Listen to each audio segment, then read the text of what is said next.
कहानी शुरू होती है एक पुरानी सी कुटिया से। यहाँ आज ढेर सारी भीड़ लगी हुई है।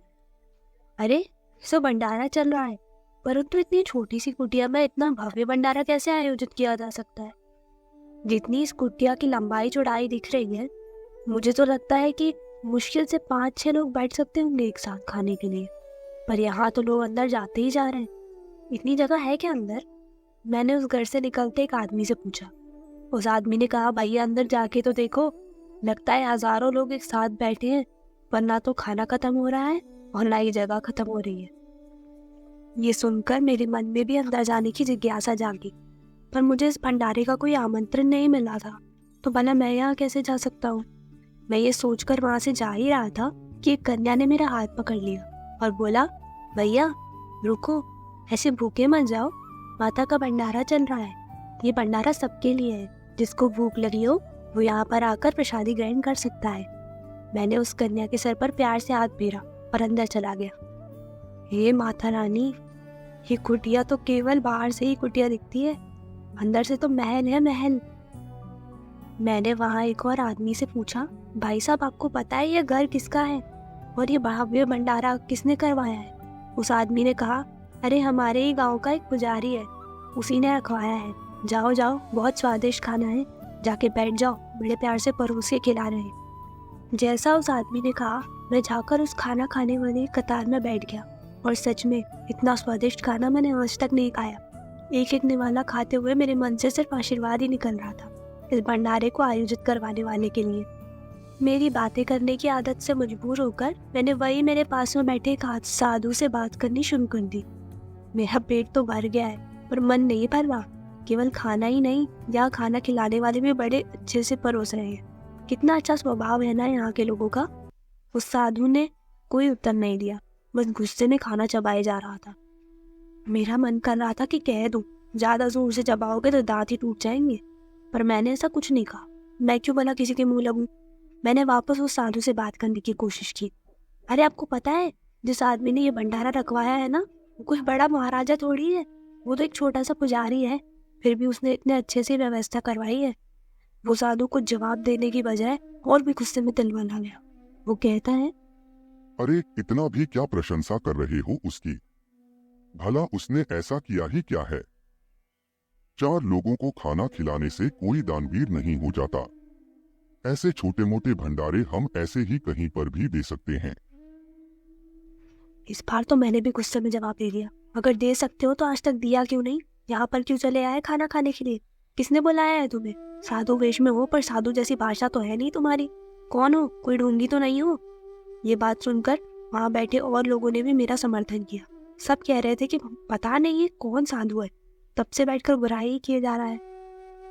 वो साधु क्रोध में आकर कहता है, तुम लोग नहीं जानते मैं कौन हूँ। मुझे ढोंगी कहने की हिम्मत कैसे हुई तुम्हारी?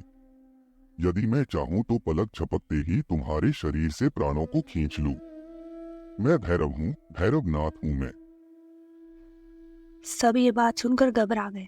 मैं तो फिर भी यहाँ नया आया था, मुझे तो पता भी नहीं था कौन है ये भैरवनाथ। इसलिए मुझे जो सही लगा मैंने वही कहा। मैंने कहा, मुझे डराने की कोशिश मत करो, मैं तो वही कहूंगा जो सत्य है।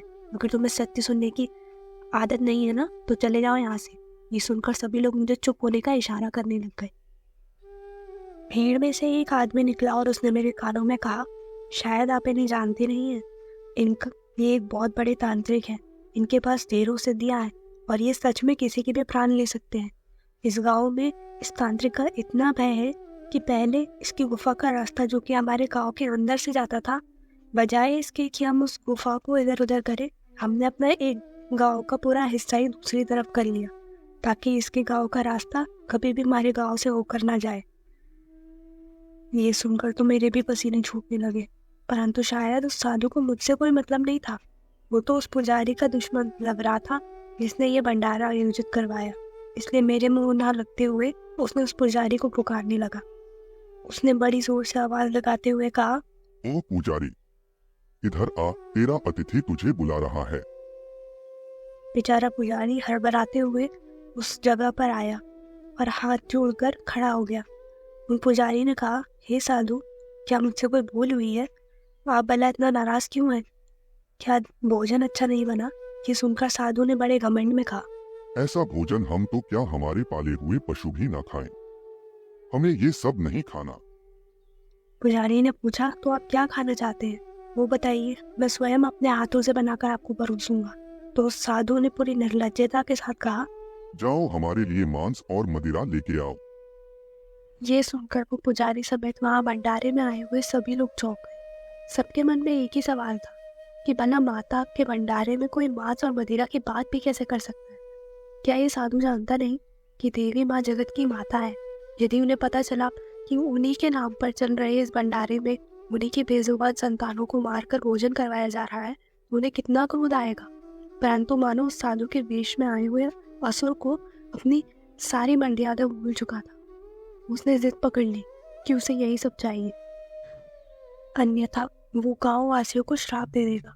ये सुनकर पुजारी उस असुर के सामने हाथ पैर जोड़ने लगे कि हमसे ऐसा पाप न करवाए महाराज, हमारी माता हमसे रुष्ट हो जाएंगी। कृपया इस गरीब पर दया कीजिए। ऐसा कोई आदेश हमें मत दीजिए जिसे पूरा करने के लिए हमारी माता को क्रोधित करना पड़े। मुझे तो उस बेचारे पुजारी को देखकर बहुत दुख हो रहा था।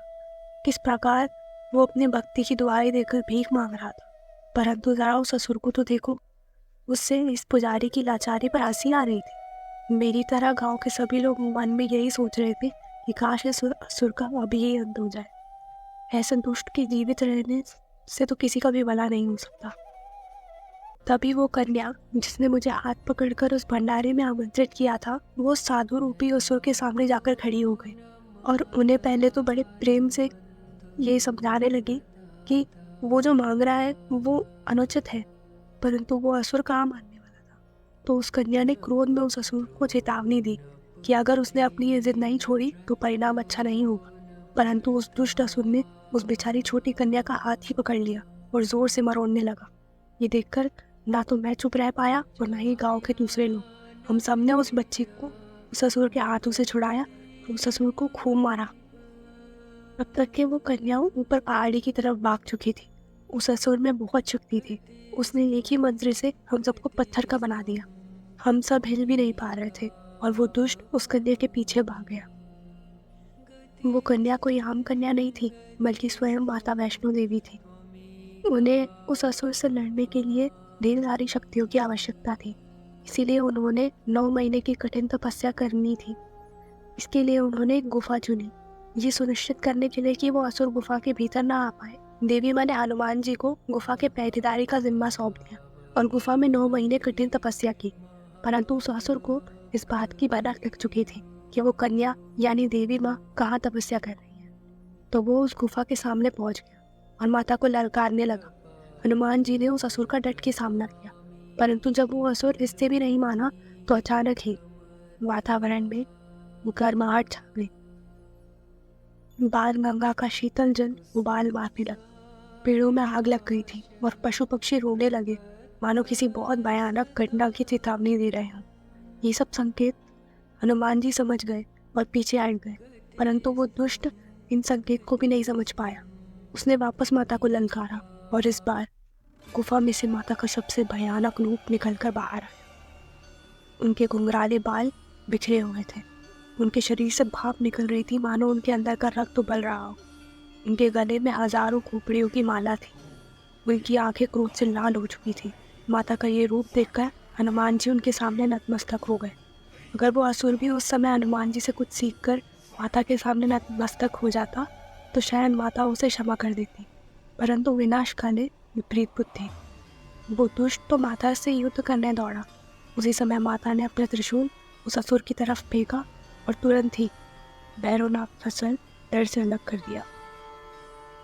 जैसे ही कुछ दूर जाकर भैरवनाथ का सर गिरा, वो सर माता को प्रेम से पुकारने लगा। ये देखकर समस्त जीव जंतु हैरान हो गए कि वो इंसान जिसने माता को इतना क्रोध दिलाया, वो एकदम से माता की आराधना कैसे करने लगा। माता ने उससे दर्शन दिए और उस असुर ने बताया कि न जाने कितने वर्षों से वो माता की प्रतीक्षा कर रहा था। उसने माता की बहुत तपस्या की, परंतु कभी उसे माता के दर्शन नहीं हुए। तो उसने ये बुराई का मार्ग अपनाया ताकि माता के हाथों उसे मोक्ष की प्राप्ति हो सके। उस भैरवनाथ की सुंदर शब्द सुनकर माता ने कहा, तुम मेरे सबसे बड़े भक्त हो भैरव। यदि कोई भी मेरे दर्शन करने आए और उसने तुम्हारे दर्शन ना किए हो तो उसकी यात्रा कभी भी सफल नहीं होगी। ऐसा आशीर्वाद देकर माता उस पुजारी के घर पहुंची जिसने दिन रात माता की सेवा की थी। जब उस पुजारी को ये बात पता चली कि माता तो उसके साथ ही थी शुरुआत से, कन्या रूप में उनके साथ रहती थी, और वो ये बात जान भी नहीं पाया। ये जानकर पुजारी को बहुत क्रोध आया। वो स्वयं पर इतना क्रोधित था कि उसने 9 महीने से अन्न को हाथ तक नहीं लगाया। माता ने उसे दर्शन दिए और उस पुजारी को यह आशीर्वाद दिया कि मंदिर में माता वैष्णो देवी की पूजा केवल वो पुजारी और उसके वंशज ही कर पाएंगे। माता के हाथों ऐसा आशीर्वाद पाकर वो पुजारी खुशी से झूमने लगा और जोर जोर से जयकारे लगाने लगा। जय माता दी, जय माता दी।